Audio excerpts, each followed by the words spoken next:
경상도 안동 땅 그곳에 대대로 이어온 김진사 댁이 있었습니다. 기와집 처마 밑으로 제비가 날아들고 마당엔 모란꽃이 활짝 피어나던 어느 봄날이었지요. 이 집에 시집 온 지 석 달째 되는 새댁 박씨가 있었는데 참으로 총명하고 눈썰미가 남달랐습니다. 아이고, 우리 며느리 또 뭘 그리 골똘히 생각하는 게요? 시어머니 김씨 부인이 마루에 앉아 바느질하던 며느리를 보며 빙그레 웃었습니다. 박씨는 화들짝 놀라 고개를 들더니 수줍게 웃으며 대답했어요. 아, 아닙니다. 그저 오늘 장에 다녀왔는데 조금 이상한 광경을 봐서요. 허허, 무슨 이상한 일이 있었기에? 박씨는 잠시 망설이다가 조심스레 말을 이었습니다. 장터에 가니 포목전 주인이며 철물전 주인들이 심상치 않더이다. 여느 때 같으면 물건을 더 들여놓고 장사하기 바쁜데 오늘은 오히려 물건들을 서둘러 정리하고 있었어요.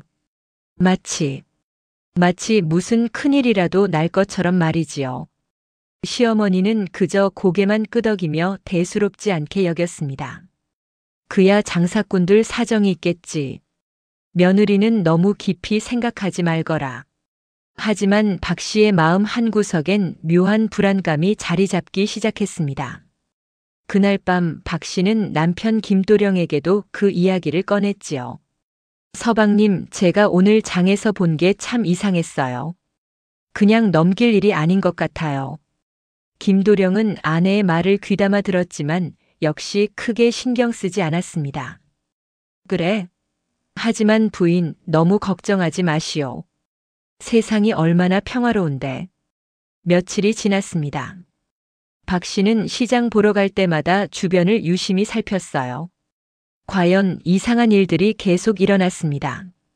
보통 때 같으면 북적대던 장터가 조금씩 한산해지기 시작했거든요. 어머, 저기 쌀집 영감이 곡식을 헐값에 팔고 있네. 박씨는 그것이 무척 이상했습니다. 추수도 한참 남았는데 왜 쌀을 그렇게 급하게 파는 걸까요? 게다가 철물전에선 낫이며 호미 같은 농기구보다 칼이며 창 같은 무기류가 더 많이 팔리고 있었어요. 이것 참 심상치 않은데. 박씨가 집으로 돌아오는 길 마을 어귀에서 스님 한 분과 마주쳤습니다. 그 스님은 황급히 절 살림을 보따리에 싸서 지게에 지고 있었지요. 스님, 어디 가시는 길이옵니까? 박씨가 공손히 물었습니다. 스님은 잠시 주춤하더니 조심스럽게 대답했어요. 보살님, 이 노승은 산 깊은 곳으로 들어갈 참이요. 속세가 곧 어지러워질 것 같아서 말이요. 예, 무슨 말씀이신지. 하지만 스님은 더 이상 말하지 않고 서둘러 발걸음을 옮겼습니다. 박씨는 그제야 확신했어요. 뭔가 큰일이 다가오고 있다는 것을요. 집에 돌아온 박씨는 남편을 불렀습니다. 서방님, 이번엔 정말입니다. 스님들까지 산으로 도망가고 있어요. 장터 분위기도 완전히 달라졌고요. 뭔가 큰 변고가 일어날 것 같습니다. 김도령의 표정이 조금 굳어졌습니다. 그래. 하지만 부인, 관아에서는 아무 소식도 없는데 어찌 그런 일이 있겠소? 저도 정확히는 모르겠습니다만 이 불길한 기운이 예사롭지 않아요. 박씨의 불안은 날로 커져만 갔습니다. 이튿날도 그 다음 날도 장터를 둘러보니 상황은 더욱 심각해졌어요. 곡식값이 오르락 내리락 들쭉날쭉하고 무명과 배 같은 옷감들은 평소보다 비싸게 팔리고 있었습니다. 아니, 이게 무슨 일이람? 엊그제만 해도 한 필에 단량이던 게 오늘은 7량이네. 다른 아낙네들이 투덜거리며 물건값을 깎느라 여념이 없었지요. 그런데 박씨는 장사치들의 눈빛을 봤습니다. 그들의 눈엔 초조함과 두려움이 가득했어요. 이보시오, 주인장. 무슨 일이 있는 게요? 물건값이 왜 이리 오르는 겁니까?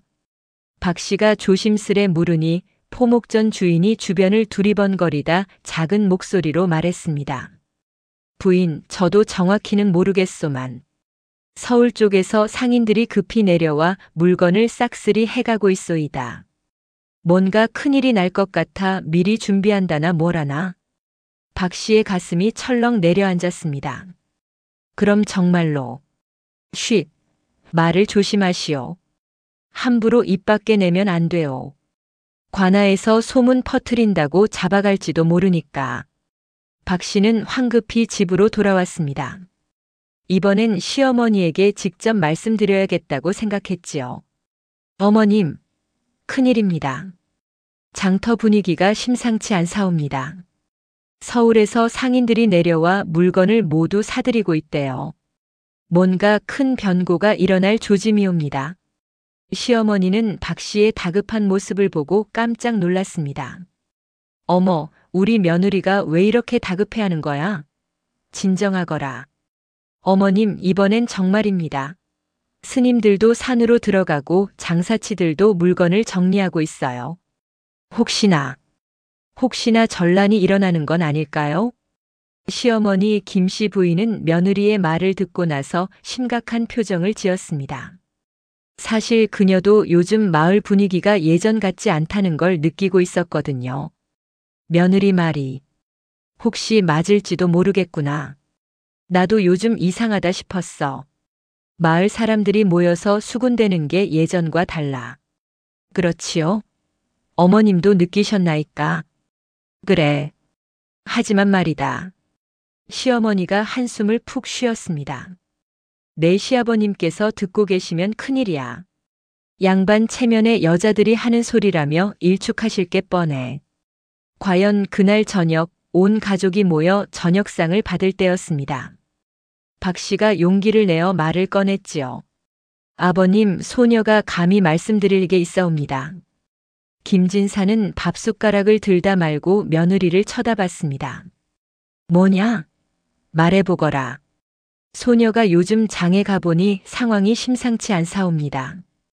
장사치들이 물건을 모두 정리하고 스님들은 산으로 들어가고 혹시나 큰 난리가 일어날까 염려되옵니다. 순간 김진사의 얼굴이 불그락푸르락 변했습니다. 허, 이게 무슨 망발이냐? 여자가 무얼 안다고 함부로 입을 놀리는 게냐? 아버님 하오나. 됐다. 조정에서도 아무 말이 없는데 어디서 들은 풍설을 가지고 집안을 소란스럽게 하는 게냐? 며느리는 집안일이나 잘 돌보면 그만이다. 박 씨는 고개를 푹 숙였습니다. 시아버지의 호통에 더 이상 말을 이을 수가 없었지요. 여보, 그렇게까지 하실 것 없지 않소?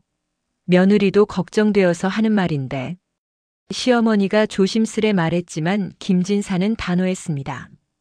부인도 여자가 하는 소리에 현혹되지 마시오. 양반과 채통이 어떠한데 근거도 없는 소문에 허둥지둥하면 되겠소? 그날 밤 박 씨는 잠을 이룰 수가 없었습니다. 뒤척이고 뒤척이다 결국 남편을 깨웠어요. 서방님, 주무시나이까? 아직 안 주무셨소? 아버님 말씀에 상처받았소? 김도령이 아내의 손을 잡으며 위로했습니다. 아니옵니다. 그런 게 아니라 서방님 소첩의 말을 믿어주실 수 있나이까? 부인의 말이라면 당연히 믿지요. 박 씨는 남편의 눈을 똑바로 바라보며 말했습니다. 소첩은 확신합니다. 머지않아 큰 난리가 일어날 것이라는 걸요. 시아버님께서는 믿지 않으시지만 소첩이 본 징조들은 분명했어요. 그래서 부인은 어찌하고 싶소? 만약 전란이 일어난다면 우리 가족이라도 무사해야 하지 않겠나이까? 몰래라도 준비를 해야 할 것 같아요. 김도령은 한참을 고민했습니다. 아버지 말씀을 어기는 것도 불효요. 그렇다고 아내의 우려를 무시할 수도 없었지요. 부인, 정말 확신하오? 예, 서방님.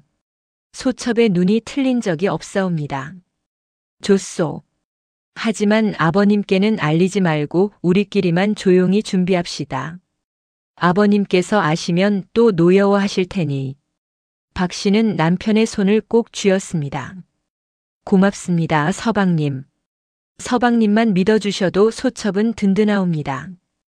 다음 날부터 박 씨는 조심스럽게 준비를 시작했습니다. 먼저 곡식을 조금씩 더 사들이기 시작했어요. 쌀, 보리, 콩. 평소보다 조금씩 더 많이 구입했지요. 아니, 며느리가 오늘은 쌀을 왜 이렇게 많이 샀어? 시어머니가 물었지만 박 씨는 태연하게 대답했습니다. 요즘 값이 올라서 미리 사두는 게 낫겠다 싶어서요. 절약하는 것도 며느리 도리 아니겠나이까? 허허, 그거 참 기특하구나. 알뜰한 며느리를 두니 든든해. 보름이 지났습니다. 박 씨는 남편과 함께 밤마다 의논을 했어요. 어디로 피난을 갈 것인지, 무엇을 준비해야 할지. 서방님, 산 쪽에 작은 암자가 하나 있지 않사옵니까? 저번에 산소에 갈 때 본 것 같은데요. 아, 그 폐사 말이요? 허나 그곳은 이미 오래전에 사람이 살지 않는 곳이요. 그래서 더 좋지 않겠나이까? 사람들 눈에 띄지 않을 테니까요. 김도령은 고개를 끄덕였습니다. 그것도 그렇군. 내일 한번 가서 살펴봅시다. 이튿날 박 씨와 김도령은 산소 돌보러 간다는 핑계로 그 폐사를 찾아갔습니다. 과연 그곳은 외진 곳에 있었지만 건물은 아직 튼튼했어요. 여기라면 괜찮겠소. 지붕도 성하고 우물도 있고. 맞아요, 서방님. 여기에 미리 양식과 옷가지를 조금씩 옮겨 놓으면 좋을 것 같아요. 그날부터 부부는 밤마다 조금씩 짐을 나르기 시작했습니다. 쌀 한 말, 된장 한 항아리, 옷가지 몇 벌. 시아버지 몰래 조금씩 준비했지요. 한편 시어머니 김씨 부인은 며느리의 수상한 행동을 눈치챘습니다. 밤마다 남편과 함께 어디론가 나가는 것 같았거든요. 며느리, 요즘 밤에 어디 다녀오는 게냐? 어느 날 아침 시어머니가 조심스레 물었습니다. 박 씨는 당황했지만 솔직하게 말하기로 했어요. 어머님, 사실은. 박 씨는 시어머니를 방으로 모시고 조용히 사정을 설명했습니다. 시어머니는 며느리의 말을 듣고 나서 한참을 생각하더니 고개를 끄덕였어요. 그래, 내 말이 맞을지도 모르겠구나. 나도 요즘 밤에 잠이 잘 안 온다. 뭔가 불길한 예감이 들어서 말이야. 어머님께서도 그러시나이까? 그래, 너희가 준비한 게 맞아. 혹시나 아무 일도 없으면 그걸로 다행이고 만약 정말 무슨 일이 생기면 그때는 우리 가족이라도 살아야지. 어머님. 박 씨의 눈에 눈물이 글썽였습니다. 시어머니가 자신을 믿어주니 얼마나 든든한지 몰랐어요. 그러던 어느 날이었습니다. 마을에 관가의 관리가 나타났어요. 사람들을 모아놓고 무언가 공지를 하더군요. 들으시오. 조정에서 내리신 명이요. 각 고을마다 장정들을 차출할 것이니 18배에서 40가지의 남정네들은 모두 내일 관아 앞으로 모이시오. 마을이 술렁거리기 시작했습니다. 아니, 이게 무슨 날벼락이람? 장정 차출이라니. 혹시 전쟁이라도 일어나는 건가? 설마 그럴 리가. 사람들은 불안에 떨기 시작했어요. 박 씨는 남편과 시어머니를 급히 불렀습니다. 서방님, 어머님, 제 말이 맞았습니다. 이제 곧 큰 난리가 날 게 분명해요. 김도령의 얼굴도 창백해졌습니다. 이런, 정말 부인 말이 맞았구려. 서방님 어찌하시겠나이까? 내일 관아에 가시면 나도 끌려갈 것이요. 시어머니가 급히 말했습니다. 안 돼. 우리 아들을 군에 보낼 순 없어. 며느리, 어서 준비해라. 오늘 밤에 바로 피난을 가야겠다. 예, 어머님. 하오나. 아버님께서는. 바로 그때였습니다. 사랑채에서 큰 소리가 들려왔어요. 이게 무슨 소동이냐? 온 집안이 발칵 뒤집혔구나. 김진사가 녹이등등한 얼굴로 나타났습니다. 그는 관가의 공지 소식을 이미 들은 상태였지요. 아버님, 도련님은 내일 관아에 나가야 하오. 조정의 명을 어찌 어기겠소? 양반이라면 마땅히 나라를 위해 힘을 보태야지. 아버님, 하오나 지금 상황이. 박 씨가 나섰습니다. 아버님, 이건 보통 일이 아니옵니다. 소녀가 전부터 말씀드리지 않았사옵니까? 큰 난리가 일어날 조짐이라고요. 또 그 소리냐? 며느리는 입을 다물거라. 하지만 이번엔 시어머니도 남편에게 맞섰습니다. 여보, 이번만큼은 며느리 말을 들으시오. 우리 아들을 죽음으로 보낼 순 없소. 김진사는 부인의 간곡한 말에도 고개를 저었습니다. 안 돼오. 양반의 체면이 어떠한데 조정의 명을 피해 도망간단 말이오. 그건 역적의 짓이오. 여보, 체면이 중요하오. 아들 목숨이 중요하오. 부인도 참. 어찌 그런 말을 하시오. 나라에 충성하는 게 양반의 본분이 아니오. 온 집안이 난리가 났습니다. 시어머니는 울고 박 씨는 답답해하고 김도령은 어쩔 줄 몰라 했지요. 아버지, 소자는 내 입도 다물거라. 내일 아침 일찍 관하로 나가거라. 그게 양반의 도리다. 박 씨는 가슴이 찢어지는 것만 같았습니다. 시아버지의 완고함에 남편이 죽음의 길로 갈까봐 두려웠어요. 밤이 깊었습니다. 박 씨는 남편에게 속삭였습니다. 서방님, 도망가세요. 뭐라고? 부인, 그게 무슨. 아버님께 불효를 한다고 욕을 먹더라도 살아계셔야 합니다. 소첩과 함께 피난처로 가세요. 김도령은 고민에 빠졌습니다. 아버지의 명을 어기는 것도 아내를 저버리는 것도 모두 괴로웠지요. 부인, 나는. 서방님, 살아계시면 언젠가 효도할 수 있지만 죽으면 그것도 못합니다. 그때 문 밖에서 목소리가 들렸습니다. 며느리 말이 옳다. 도령아, 어서 피난을 가거라. 시어머니였습니다. 그녀는 문을 살짝 열고 안으로 들어왔어요. 어머니.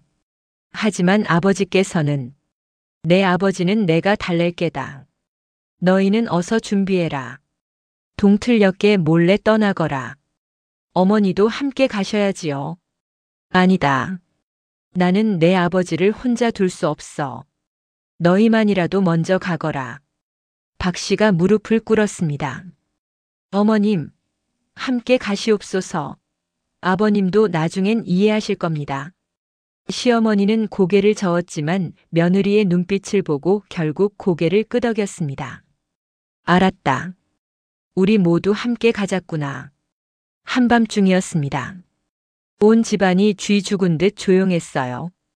박 씨와 김도령 그리고 시어머니는 조용히 짐을 꾸리기 시작했습니다. 소리 내지 말고 조용히 움직이세요. 박 씨가 속삭였습니다. 그들은 필요한 물건들만 골라 보따리에 쌌어요. 옷가지, 귀한 서책 몇 권, 그리고 은자 몇 양. 이제 가시지요. 김도령이 어머니를 부축했습니다. 사랑채에선 김진사가 코를 골며 자고 있었어요.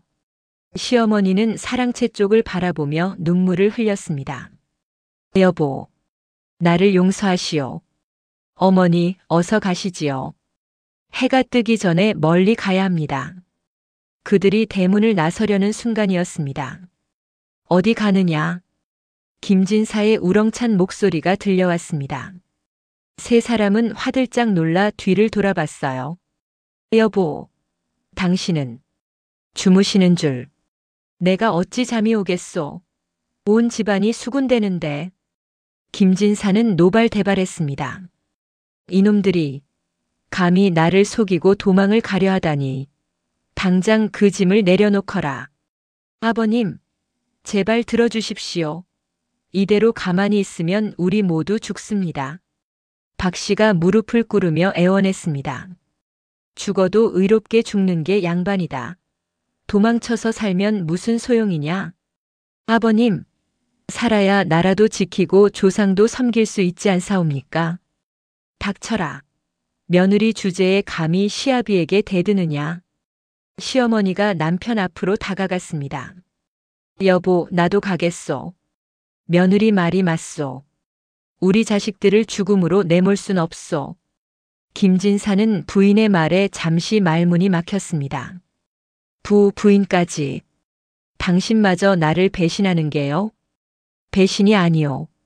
가족을 지키는 거요. 김진사와 시어머니가 마주보고 섰습니다.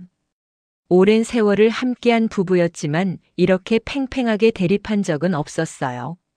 여보, 나는 당신을 믿소. 당신이 옳다고 하면 나도 따르겠소. 시어머니의 눈에서 눈물이 주르륵 흘러내렸습니다. 고맙소, 여보. 평생을 당신 믿고 살았는데 이번엔 나를 믿어주시오. 김진사는 한참을 망설이다가 결국 한숨을 푹 쉬었습니다. 알았소. 알았소이다. 가시오. 내 혼자 남아서 집을 지키겠소. 아버님, 아버님도 함께 가셔야 합니다. 김도령이 아버지 앞에 무릎을 꿇었습니다. 소자 혼자 살겠다고 아버님을 두고 갈 순 없습니다. 내가 살아야 조상의 대를 이을 게 아니냐. 너라도 가거라. 아닙니다. 소자가 불효를 하더라도 아버님 없이는 못 갑니다. 박 씨도 시아버지 앞에 엎드렸습니다. 아버님, 소녀가 지금까지 본 모든 징조가 거짓이 아니옵니다. 정말로 큰 난리가 일어날 것이옵니다. 함께 가주시옵소서. 김진사는 머리를 흔들었습니다. 하지만 가족들의 간곡한 호소에 마음이 흔들리기 시작했어요. 이 늙은이가 평생 지켜온 원칙을. 여보, 원칙도 좋지만 목숨이 있어야 원칙도 지키는 거 아니겠소? 부인. 결국 김진사는 고개를 끄덕였습니다. 좋소. 함께 가겠소. 하지만 만약 이게 헛된 걱정이라면 내 그때는 며느리를 용서하지 않을 것이오. 예, 아버님. 소녀가 모든 책임을 지겠나이다. 그렇게 해서 온 가족이 함께 집을 나섰습니다. 동쪽 하늘이 살짝 밝아오기 시작할 무렵이었어요. 서두르시지요. 해가 뜨기 전에 마을을 벗어나야 합니다. 일행은 사람들 눈에 띄지 않게 뒷길로 조용히 마을을 빠져나갔습니다. 산길은 험했습니다. 평소에 다니지 않던 길이라 더욱 힘들었지요. 하지만 사람들 눈을 피하려면 이 길밖에 없었어요. 휴, 이 늙은 다리가 말을 안 듣는구만. 김진사가 헥헥거리며 걷고 있었습니다. 김도령이 재빨리 아버지를 부축했어요. 아버님, 제가 모시지요. 천천히 가시면 됩니다. 허허, 늙은이 쓸모가 없구나. 무슨 말씀을요?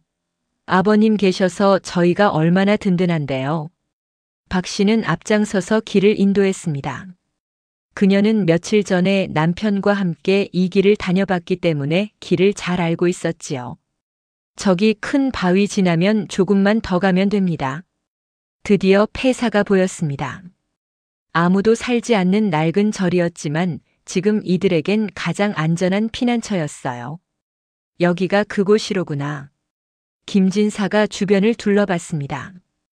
허름하긴 하지만 그래도 비바람은 피할 수 있겠군. 어머님, 어서 안으로 들어가세요. 제가 미리 이불과 옷가지를 좀 가져다 뒀습니다.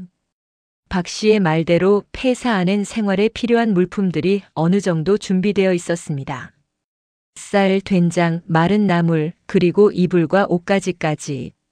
며느리가 정말 꼼꼼하게 준비했구나. 시어머니가 감탄하며 말했습니다. 아직 넉넉하진 않지만 당분간은 버틸 수 있을 것 같습니다. 그날 밤 일행은 간단하게 저녁을 해먹었습니다. 박 씨가 가져온 쌀로 죽을 쓰고 된장을 풀어 국을 끓였어요. 허허, 양반이 산속에서 죽을 먹게 되다니. 김진사가 쓴웃음을 지었습니다. 하지만 막상 먹어보니 배가 고팠던 탓인지 꽤 맛있었어요. 오냐, 이것도 나쁘지 않구나. 며느리 솜씨가 좋아. 감사합니다, 아버님. 며칠이 지났습니다. 산속 생활은 불편했지만 가족이 함께 있으니 그런대로 견딜만 했어요. 김도령은 날마다 산 아래를 내려다보며 마을의 동정을 살폈습니다. 아직은 조용한 것 같습니다. 그래. 혹시 며느리의 걱정이 기우였으면 좋으련만. 김진사는 여전히 반신반의했습니다. 며칠이 지나도 아무 일이 없자 점점 더 의심이 커졌지요. 며느리, 대체 언제까지 여기 있어야 하는 게냐? 소녀도 정확한 날짜는 모르겠습니다만 조금만 더 기다려 주십시오. 이러다 우리만 산속에서 세월 다 보내는 거 아니냐? 하지만 그로부터 사흘 뒤였습니다. 저 멀리 마을 쪽에서 검은 연기가 피어오르기 시작했어요. 저것 좀 보십시오. 김도령이 손가락으로 가리키며 외쳤습니다. 마을에서 불길이 치솟고 있었어요. 저게 대체 무슨 일이냐? 김진사의 얼굴이 하얗게 질렸습니다. 아버님, 왜 저기 쳐들어온 것 같습니다. 뭐라고? 멀리서 비명소리와 함께 말발굽 소리가 들려왔습니다. 왜군이 마을을 습격한 것이었지요. 아니 될 말이. 정말로. 김진사는 그제야 며느리의 말이 옳았다는 걸 깨달았습니다. 만약 피난을 오지 않았다면 그들도 지금쯤. 며느리, 내가 우리 가족을 구했구나. 김진사의 눈에서 눈물이 흘러내렸습니다. 아버님, 소녀는 그저 아니다. 내가 아니었으면 우리 모두 죽었을 게다. 이 아비가 잘못 생각했다. 박 씨도 눈물을 흘렸습니다. 시아버지가 자신을 인정해주니 가슴이 뭉클했어요. 그런데 이제 어찌하면 좋겠소? 저렇게 마을이 불타는데. 시어머니가 걱정스럽게 물었습니다. 일단은 여기서 기다려야 합니다. 적들이 완전히 물러갈 때까지요. 그날부터 더욱 조심스러운 나날이 이어졌습니다. 낮에는 불을 피우지도 못했어요. 연기가 나면 외적들에게 발각될까 봐 두려웠거든요. 추운데. 어머니 괜찮으십니까? 김도령이 시어머니께 옷을 더 덮어드렸습니다. 괜찮다 얘야. 이 정도야 뭐. 하지만 시어머니의 입술은 파랗게 질려 있었어요. 박 씨는 걱정이 태산 같았습니다. 서방님, 어머님께서 편찮으신 것 같아요. 나도 걱정이요. 하지만 지금 불을 피울 수가 없고. 그날 밤 박 씨는 자신의 옷을 벗어 시어머니께 덮어드렸습니다. 며느리, 이거 왜?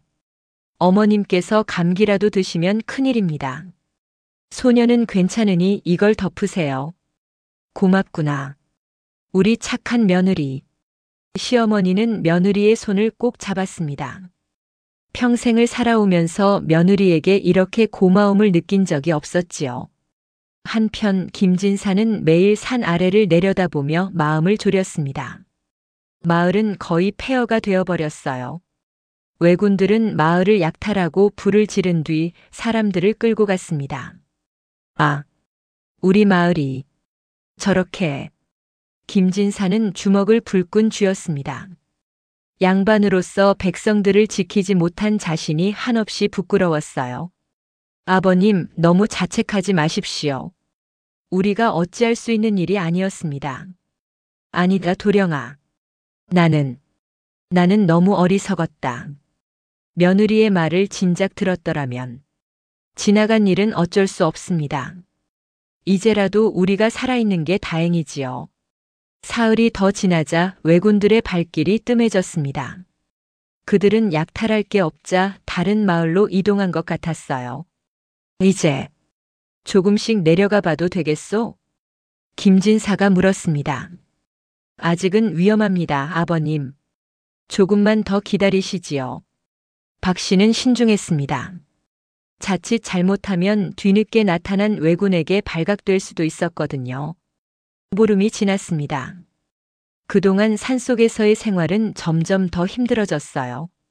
가져온 식량도 바닥이 나기 시작했고 추위도 더욱 매서워졌습니다. 쌀이 거의 다 떨어졌어요. 박 씨가 남편에게 속삭였습니다. 그래? 그럼 내가 밤에 몰래 마을에 내려가서 곡식을 좀 구해와야겠어. 너무 위험하지 않겠어요? 하지만 이대로는 굶어 죽게 생겼어. 걱정 마시오, 조심할 테니. 그날 밤 김도령은 조심스럽게 산을 내려갔습니다. 마을은 폐허가 되어 있었지만 다행히 불타지 않은 집들도 몇 채 있었어요. 여기, 우리 집이. 김도령은 자신의 집터를 찾아갔습니다. 대문은 부서져 있었고 마당엔 잡초가 무성했어요. 하지만 고가는 다행히 불타지 않았습니다. 다행이다. 그는 서둘러 쌀과 잡곡을 보따리에 담았습니다. 그리고 뒤주 속에 숨겨둔 은자도 찾아냈어요. 이 정도면 당분간은 버틸 수 있겠군. 바로 그때였습니다. 뒤에서 인기척이 들렸어요. 거기 누구냐? 김도령은 화들짝 놀라 뒤를 돌아봤습니다. 다행히 왜군이 아니라 마을 사람이었어요. 아니, 김도령이 아니신가? 아, 최서방님, 살아계셨습니까? 허허, 나도 겨우 목숨을 건졌지. 자네는 어찌 무사한가? 저희는 미리 피난을 갔었습니다. 미리? 어떻게 알고? 김도령은 아내의 예견 덕분이라고 설명했습니다. 최서방은 감탄하며 고개를 끄덕였어요. 아, 그 현명한 세댁 때문이었군. 우리도 그 말을 들었더라면. 우리 마을 사람들이 절반도 남지 않았네. 그렇게 많이. 그래. 끌려간 사람도 많고 죽은 사람은 더 많아. 자네 가족이 무사한 게 천만다행이야. 김도령은 가슴이 먹먹해졌습니다. 만약 아내의 말을 듣지 않았다면 김도령은 최서방에게서 마을의 소식을 더 들었습니다. 왜군은 이미 떠났지만 마을은 완전히 폐허가 되었다고 했어요. 관아도 불탔고 관리들도 모두 도망갔네. 이제 마을을 다시 일으켜 세워야 하는데 막막하기만 해. 최서방님, 제가 도와드리겠습니다. 고맙네, 김도령. 자네 같은 젊은이가 있어야 마을이 다시 살아날 게야. 김도령은 곡식을 가지고 산으로 돌아왔습니다. 가족들은 그가 무사히 돌아온 걸 보고 안도했어요. 오냐, 무사히 돌아왔구나. 예, 아버님. 곡식도 좀 구해왔습니다. 잘했다. 그런데 마을은 어떻더냐? 김도령은 마을의 참상을 전했습니다. 김진사는 한숨을 푹 쉬었어요. 아, 우리 마을이 그렇게 되었단 말이냐? 하지만 살아남은 사람들이 있고 그들이 마을을 다시 일으키려 하고 있습니다. 그래. 우리도 내려가서 도와야겠구나. 아직은 위험할 수도 있습니다, 아버님. 박 씨가 조심스럽게 말했습니다. 하지만 며느리, 이대로 산에만 있을 순 없지 않겠느냐? 마을 사람들이 우리를 필요로 하고 있어. 박 씨는 고개를 끄덕였습니다. 시아버지의 말이 옳았어요. 그럼 내일 내려가시지요. 하지만 조심하셔야 합니다. 다음 날 일행은 조심스럽게 산을 내려갔습니다. 마을에 도착하니 살아남은 사람들이 폐허를 정리하고 있었어요. 김진사 어르신, 살아계셨습니까? 이를 어쩌면 좋습니까? 어르신께서 무사하시다니. 마을 사람들이 반가워하며 달려왔습니다. 김진사는 눈물을 흘리며 그들을 맞이했어요. 미안하오.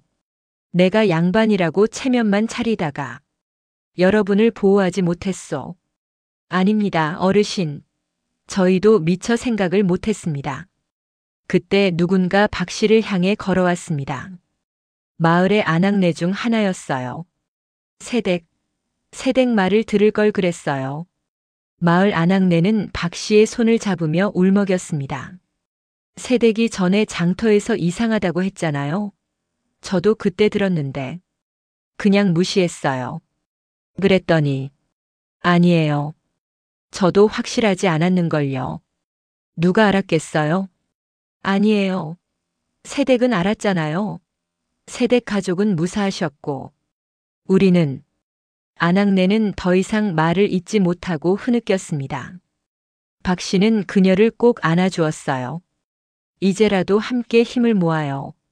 마을을 다시 일으켜 세우면 되잖아요. 그날부터 마을 사람들은 힘을 합쳐 복구 작업을 시작했습니다. 김진사는 양반이라는 체면을 내려놓고 솔선수범했어요. 자, 여기 이 기둥을 세워야 하네. 어르신, 제가 하겠습니다. 어르신께서 그런 일을 하시면 아니야. 나도 해야지. 우리 모두 똑같은 백성이 아니겠나. 사람들은 김진사의 달라진 모습에 놀라워했습니다. 전에는 그렇게 체면을 차리던 양반이 이제는 직접 나무를 나르고 망치질을 하고 있었으니까요. 한편 박 씨는 다른 아낙네들과 함께 음식을 만들었습니다. 일하는 사람들에게 줄 끼니를 준비하느라 분주했지요. 새댁, 앞으로 무슨 일이 있으면 새댁 말을 꼭 들을 거예요. 허허, 그렇게까지 말씀하실 것 없어요.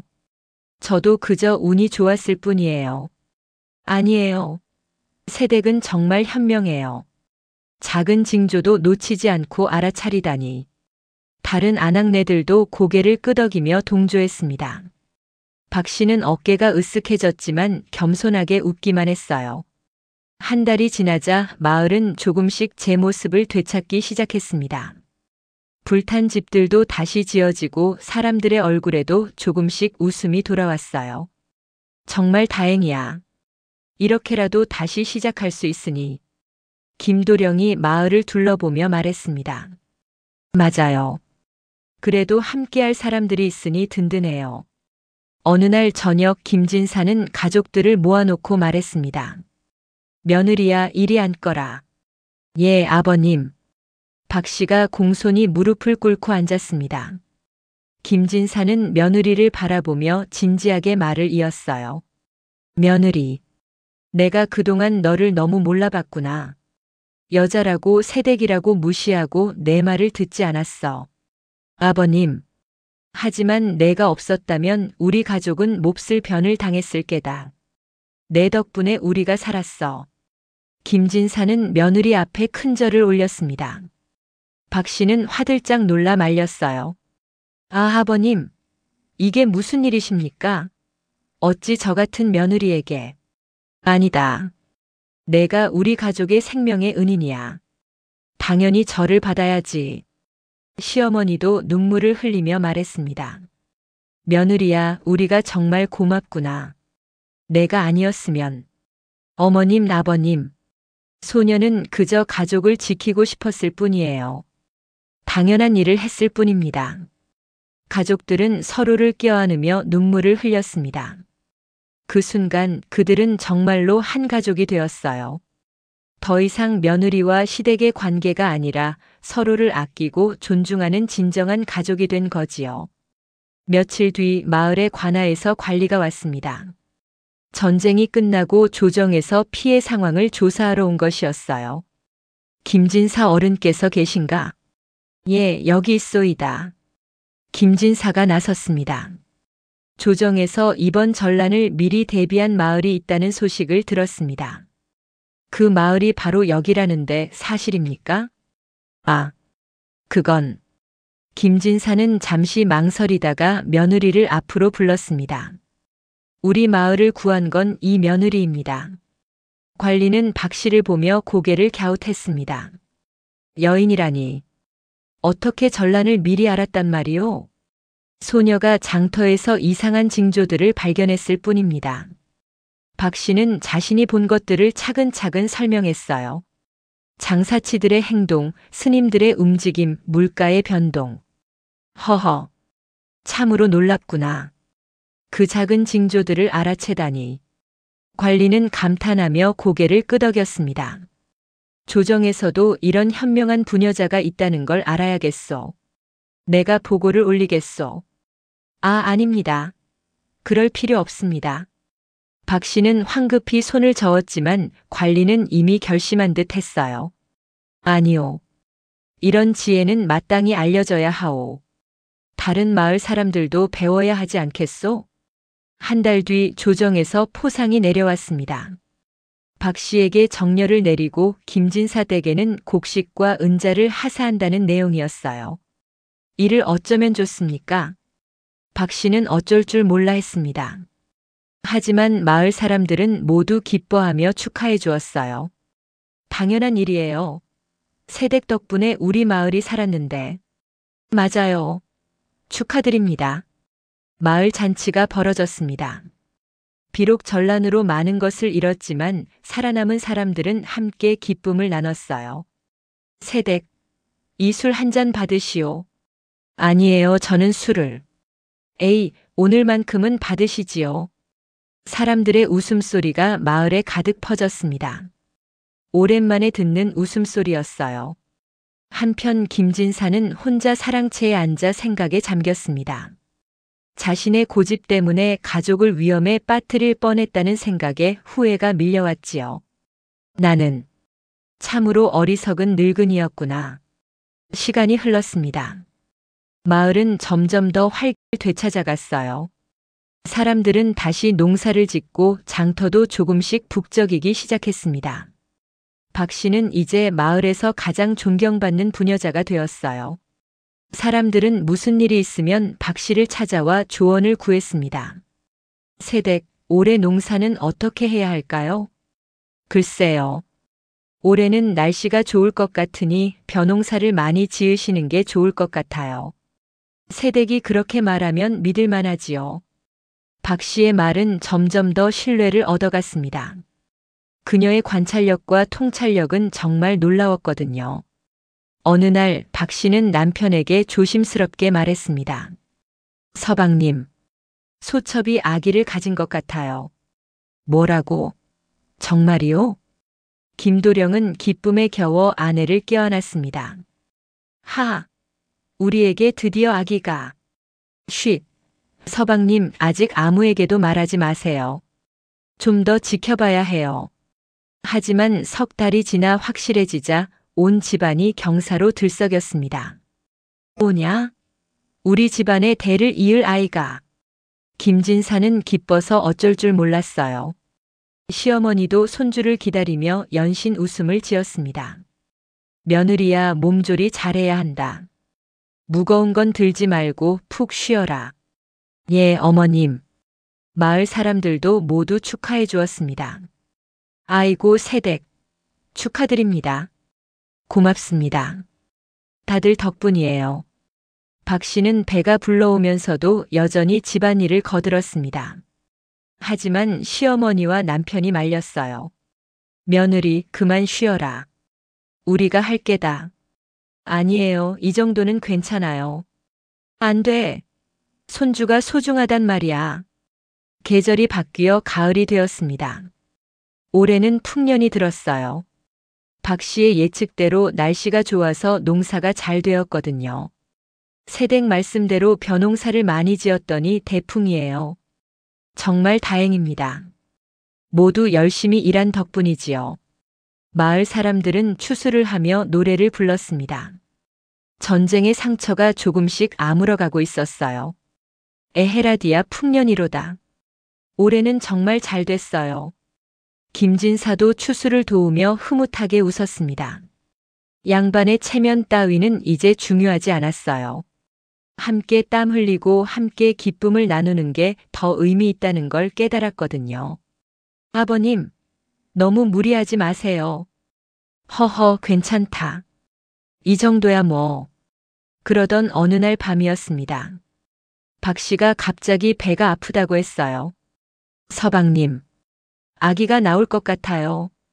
뭐라고? 지금? 온 집안이 발칵 뒤집혔습니다. 산파를 급히 불러왔고 가족들은 밖에서 초조하게 기다렸어요. 아파요. 힘내시오. 조금만 더. 산파의 다그침과 함께 박 씨는 온 힘을 다해 아기를 낳았습니다. 으앙, 으앙. 건강한 울음소리가 방 안에 울려 퍼졌어요. 아들입니다. 튼튼한 사내아이예요. 오, 손자다. 손자. 김진사는 기뻐서 어쩔 줄 몰랐습니다. 시어머니도 눈물을 흘리며 손주를 바라봤어요. 정말 고맙구나, 며느리야. 우리 집안에 이런 경사가. 박 씨는 지쳐서 축 늘어졌지만 아기를 보는 순간 행복한 미소를 지었습니다. 우리 아가. 엄마가 정말 기다렸단다. 아기는 박 씨의 품에 안겨 평화롭게 잠들었습니다. 아기가 태어난 지 100일이 되었습니다. 마을 사람들이 모두 모여 100일 잔치를 열어주었어요. 새댁, 축하합니다. 아이고, 아기가 정말 예쁘네요. 새댁을 닮아서 분명 똑똑할 거예요. 박 씨는 사람들의 축하를 받으며 행복해했습니다. 아기는 건강하게 자라고 있었어요. 우리 아가 크면 훌륭한 사람이 되거라. 김진사가 손주를 안으며 말했습니다. 할아버지가 보기에 이 녀석은 어머니를 닮아 영특할 것 같구나. 허허 아버님. 그건 아직 모르는 일이지요. 아니야. 이 아이는 분명 특별해. 마을은 이제 완전히 평화를 되찾았습니다. 전쟁의 상처는 아직 남아 있었지만 사람들은 희망을 잃지 않았어요. 박 씨는 아기를 키우면서도 여전히 마을 사람들을 도왔습니다. 누가 어려운 일이 있으면 찾아와 조언을 구했고 박 씨는 성심껏 도와주었지요. 새댁, 우리 아들이 아픈데 어찌하면 좋을까요? 한번 볼게요. 열이 많이 나는군요. 이 약초를 달여서 먹이세요. 정말 고맙습니다. 박 씨의 지혜는 날로 깊어갔습니다. 사람들은 그녀를 존경했고 젊은 며느리들은 그녀를 본받고자 했어요. 어느 날 김진사는 며느리에게 말했습니다.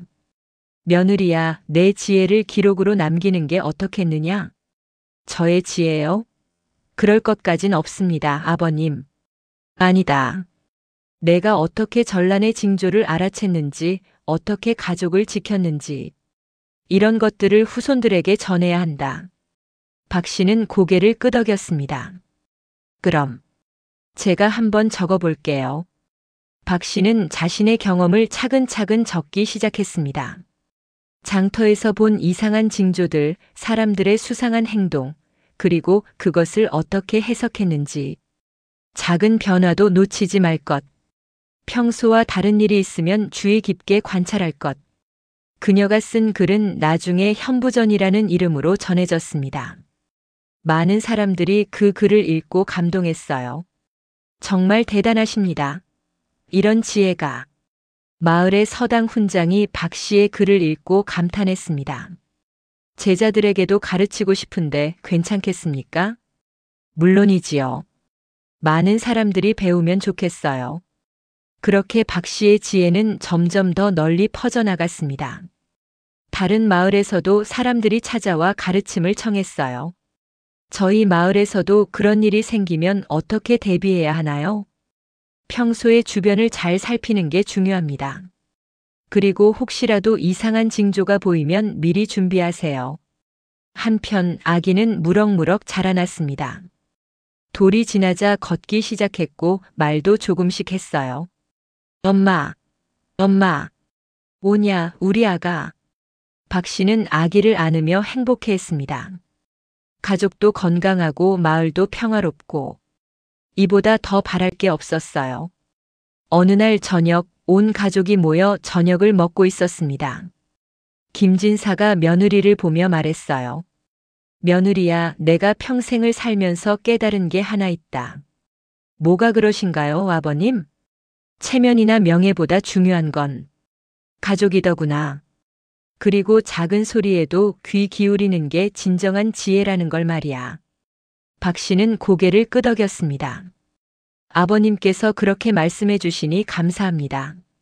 아니야. 내가 너에게 감사해야지. 내가 우리 가족을 구했어. 세월이 흘렀습니다. 박 씨의 아들은 어느덧 10살이 되었어요. 총명하고 효성스러운 아이로 자랐습니다. 어머니, 저도 어머니처럼 사람들을 도와주고 싶어요. 오냐, 착한 우리 아들. 그러려면 많이 배워야 한단다. 아이는 서당에 다니며 열심히 글을 배웠습니다. 김진사는 손주가 기특해서 어쩔 줄 몰랐어요. 역시 우리 손자. 똑똑하기도 하지. 할아버지, 제가 더 열심히 공부할게요. 마을은 이제 완전히 회복되었습니다. 아니, 오히려 전보다 더 번창했어요. 사람들이 서로 돕고 단합하는 법을 배웠거든요. 우리 마을이 이렇게 잘 살게 된 건 다 새댁 덕분이에요. 아니에요. 다들 열심히 일한 덕분이지요. 박 씨는 여전히 겸손했습니다. 하지만 사람들은 그녀의 공을 잊지 않았어요. 어느 날 또 다른 관리가 마을에 찾아왔습니다. 김진사 댁의 부인을 찾습니다. 제가 그 사람이옵니다. 조정에서 부인의 이야기를 듣고 감동했습니다. 부인의 지혜를 널리 알리고자 하는데 서울로 올라오실 수 있겠습니까? 박 씨는 깜짝 놀랐습니다. 서울이라니요? 예. 대왕대비 마마께서도 부인의 이야기를 듣고 싶어 하십니다. 이 소식에 온 마을이 들썩였습니다. 어머, 새댁이 서울로 간대요. 대왕대비 마마를 뵙는다니. 박 씨는 어쩔 줄 몰라 했지만 가족들은 모두 격려해 주었어요. 며느리 다녀오거라. 내 지혜를 더 많은 사람들에게 알려야지. 예, 아버님. 다녀오겠습니다. 박 씨는 남편과 함께 서울로 올라갔습니다. 처음 보는 큰 도성에 놀라기도 했지만 긴장되기도 했어요. 부인, 긴장하지 마시오. 예. 하지만 대왕대비 마마를 뵙는다니 떨리네요. 대궐 안으로 들어가니 화려한 궁궐이 펼쳐졌습니다. 박 씨는 조심스럽게 걸음을 옮겼어요. 대왕대비 마마 나오시옵니다. 모두가 무릎을 꿇었습니다. 박 씨도 고개를 깊이 숙였어요. 고개를 들어라. 대왕대비의 자애로운 목소리가 들렸습니다. 박 씨는 조심스럽게 고개를 들었어요. 내가 그 현명한 며느리로구나. 송구하옵니다, 마마. 들었느니라. 내가 작은 징조를 알아채서 가족을 구했다지. 예, 마마. 소녀가 우연히 아니니라. 그것은 지혜이고 통찰이니라. 대왕대비는 박 씨를 자세히 들여다봤습니다. 많은 사람들이 눈앞에 큰 것만 보려 하지. 하지만 진정한 지혜는 작은 것에서 시작되는 법이니라. 황송하옵니다, 마마. 내 이야기를 들려다오. 어떻게 그 징조들을 알아챘는지. 박 씨는 대왕대비 앞에서 자신의 경험을 이야기했습니다. 장터에서 본 것들, 사람들의 행동, 그리고 자신이 어떻게 판단했는지. 대왕대비는 고개를 끄덕이며 들었습니다. 참으로 훌륭하구나. 내 지혜를 널리 전하도록 하여라. 많은 백성들이 내게서 배워야 하느니라. 예, 마마. 명심하겠나이다. 대왕대비는 박 씨에게 상을 내렸습니다. 비단과 은자 그리고 정렵해. 이것을 받거라. 내 집안의 영광이니라. 황송하옵니다. 서울에서 돌아온 박 씨는 마을 사람들의 환영을 받았습니다. 새댁, 어떠셨어요? 대궐은 정말 크더라고요. 박 씨는 서울에서의 일을 이야기해 주었습니다. 사람들은 감탄하며 들었어요. 우리 마을에 그런 훌륭한 분이 계시다니. 정말 자랑스럽습니다. 김진사는 며느리가 돌아오자 무척 기뻐했습니다. 잘 다녀왔구나, 며느리야. 예, 아버님. 덕분에 귀한 경험을 했습니다. 아니다. 그건 내가 잘해서 받은 영광이야. 박 씨는 여전히 겸손했습니다. 하지만 마을 사람들의 존경은 날로 커져갔어요. 그로부터 몇 년 뒤 박 씨의 아들은 과거에 급제했습니다. 어머니의 가르침을 받으며 자란 덕분이었지요. 어머니, 제가 합격했어요. 오냐, 정말 잘했구나. 온 집안이 기쁨에 들떴습니다. 김진사는 눈물을 흘리며 손주를 껴안았어요. 할아버지의 소원이 이루어졌구나. 우리 손자가 과거에 급제하다니. 마을에서는 큰 잔치가 벌어졌습니다. 모두가 모여 축하했어요. 역시 새댁의 아드님이에요. 훌륭한 어머니가 훌륭한 자식을 키웠지요. 박 씨는 아들을 보며 흐뭇하게 웃었습니다. 자신이 겪었던 고생이 헛되지 않았다는 생각이 들었어요. 아들아, 앞으로 백성들을 위해 일하거라. 예, 어머니. 어머니께서 가르쳐 주신 대로 작은 것도 소홀히 하지 않고 백성들의 소리에 귀 기울이겠습니다. 그래, 그것이 진정한 관리의 자세란다. 세월은 또 흘렀습니다. 박 씨는 이제 중년의 나이가 되었어요. 하지만 여전히 지혜롭고 건강했습니다. 어느 날 젊은 며느리들이 박 씨를 찾아왔습니다. 어르신, 저희에게 지혜를 나눠주세요. 호호, 무슨 지혜를 말하는 게냐? 어떻게 하면 어르신처럼 현명해질 수 있을까요? 박 씨는 잠시 생각하다가 말했습니다. 특별한 건 없단다. 그저 주변을 잘 살피고 작은 변화도 놓치지 않으려 노력할 뿐이지. 그게 쉬운 일이 아니잖아요. 처음엔 어렵지. 하지만 계속 노력하다 보면 자연스럽게 되더구나. 젊은 며느리들은 박 씨의 말을 열심히 들었습니다. 그리고 말이다. 가장 중요한 건 가족을 사랑하는 마음이란다. 가족을 지키고 싶은 마음이 있으면 자연스럽게 모든 것을 더 잘 보게 돼. 아, 그렇군요. 너희도 가족을 사랑하거라. 그럼 자연히 지혜로워질 거야. 한편 김진사는 이제 팔순이 가까운 나이가 되었습니다. 머리는 하얗게 새었지만 여전히 정정했어요. 며느리야, 내가 평생을 살면서 가장 잘한 일이 뭔지 아느냐? 무엇이신가요, 아버님? 너를 며느리로 맞이한 거다. 박 씨는 눈시울이 뜨거워졌습니다. 아버님, 처음엔 너를 몰라봤지. 여자라고 며느리라고 무시했어. 하지만 내가 우리 집안의 가장 큰 보배더구나. 아버님께서 그렇게 말씀해 주시니 소녀는 그저 아니다. 진심이다. 내 덕분에 우리 가족이 살았고 우리 손주가 훌륭하게 자랐어. 김진사는 며느리의 손을 꼭 잡았습니다. 고맙다, 며느리야. 어느 봄날이었습니다. 마을에 또다시 이상한 조짐이 보이기 시작했어요. 하지만 이번엔 전란의 징조가 아니었습니다. 어머니, 올해는 가뭄이 들 것 같아요. 박 씨의 아들이 말했습니다. 그는 이제 관리가 되어 백성들을 돌보고 있었지요. 그래? 무엇을 보고 그렇게 생각하느냐? 산의 새들이 평소보다 낮게 날고 개구리도 울지 않아요. 봄인데 샘물도 줄었고요. 박 씨는 고개를 끄덕였습니다. 그래, 내 말이 맞는 것 같구나. 미리 준비를 해야겠다. 어머니에게 배운 대로 아들도 작은 징조들을 놓치지 않았던 것입니다. 어머니께서 가르쳐 주신 대로 했어요. 작은 것도 소홀히 하지 말라고 하셨잖아요. 잘했다. 그럼 이제 어찌해야 하겠느냐? 백성들에게 미리 알려서 물을 저축하게 하고 우물을 더 파야 할 것 같아요. 훌륭하구나. 어서 그리 하거라. 아들은 관아로 달려가 상관에게 보고했습니다. 처음엔 믿지 않던 상관도 박 씨의 아들이라는 말을 듣고 귀를 기울였어요. 내가 그 유명한 박 씨의 아들이로구나. 좋다, 내 말대로 준비하도록 하자. 과연 그해 여름 큰 가뭄이 들었습니다. 하지만 미리 준비한 덕분에 피해를 최소화할 수 있었어요. 역시 박 씨 댁이에요. 어머니도 훌륭하고 아드님도 훌륭해. 사람들은 감탄했습니다.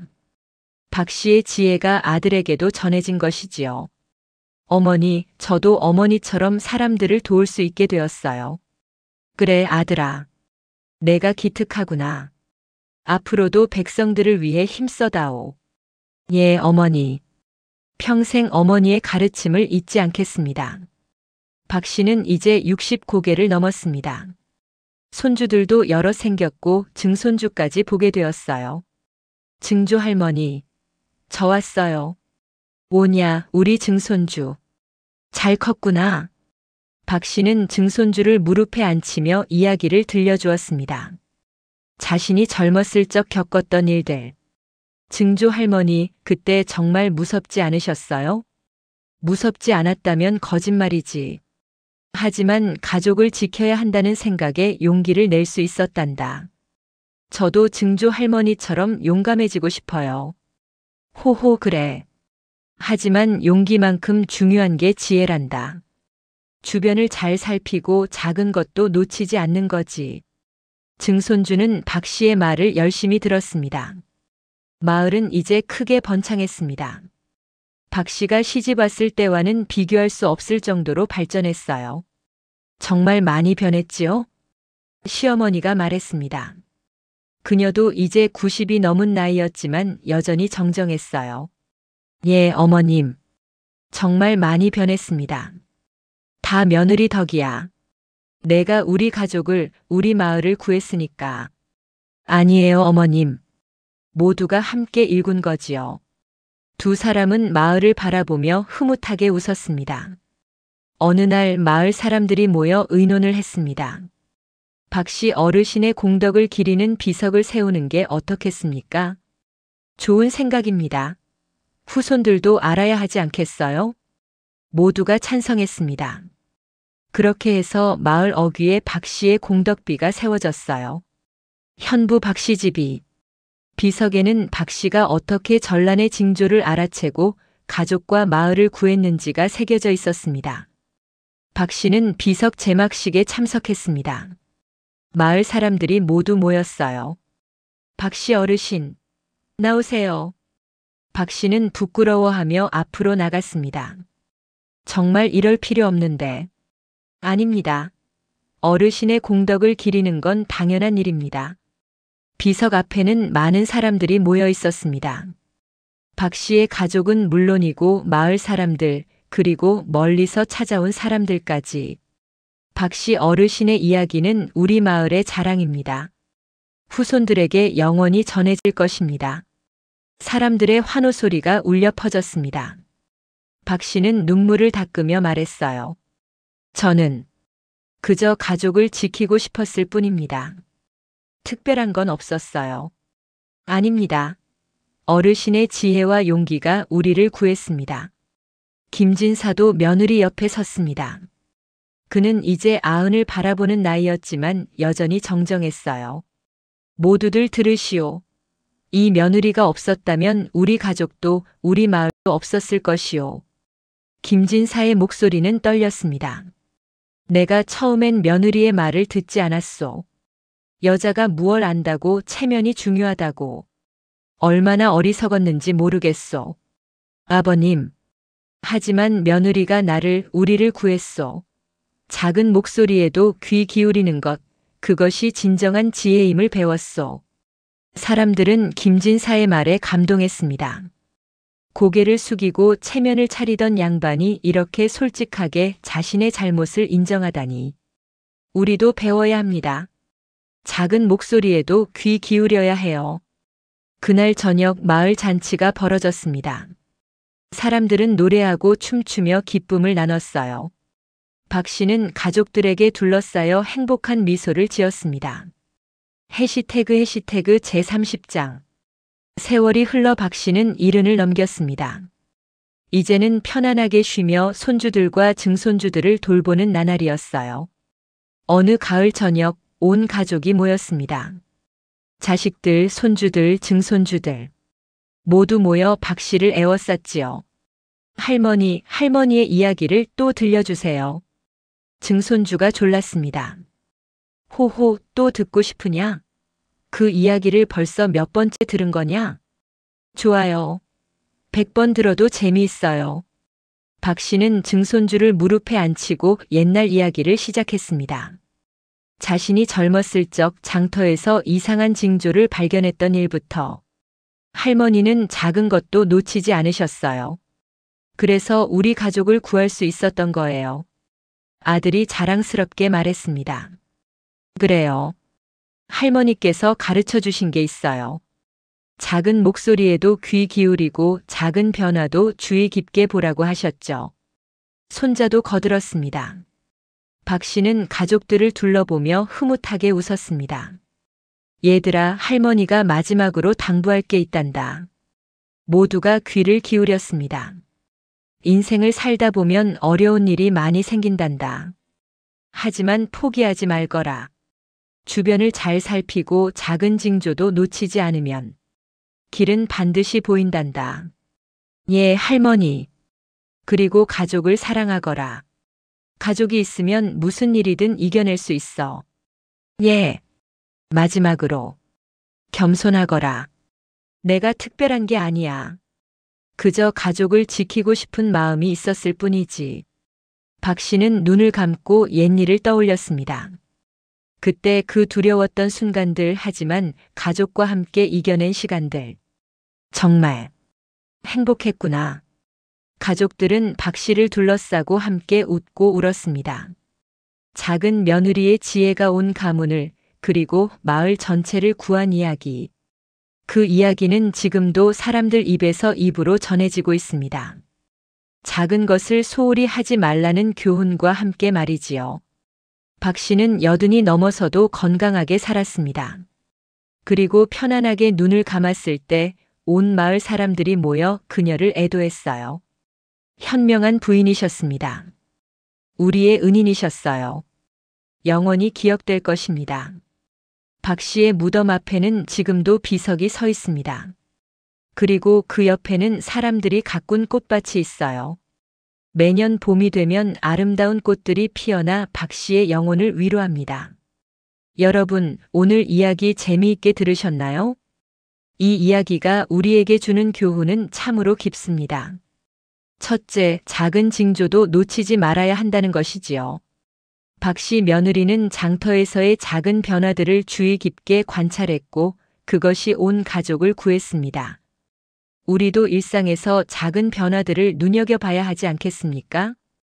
둘째, 여성의 목소리에도 귀 기울여야 한다는 겁니다. 김진사는 처음엔 며느리의 말을 무시했지만 결국 그 말을 들었기에 살아남을 수 있었어요. 누구의 말이든 작은 목소리든 큰 목소리든 귀 기울여 들어야 합니다. 셋째, 가족을 사랑하는 마음이 가장 중요하다는 것입니다. 박 씨는 가족을 지키고 싶은 마음 하나로 모든 위험을 무릅썼어요. 여러분도 가족을 사랑하시고 소중히 여기시기 바랍니다. 이렇게 의미 깊은 이야기를 함께 나눌 수 있어서 참 기쁩니다. 여러분의 인생에도 지혜와 용기가 함께하길 바랍니다. 이 채널이 마음에 드셨다면 구독과 좋아요 부탁드립니다. 여러분의 응원이 더 좋은 이야기를 만드는 힘이 됩니다. 그리고 댓글로 여러분의 생각도 나눠주세요. 다음에는 또 어떤 이야기를 들려드릴까요? 여러분이 듣고 싶은 이야기가 있다면 댓글로 알려주세요.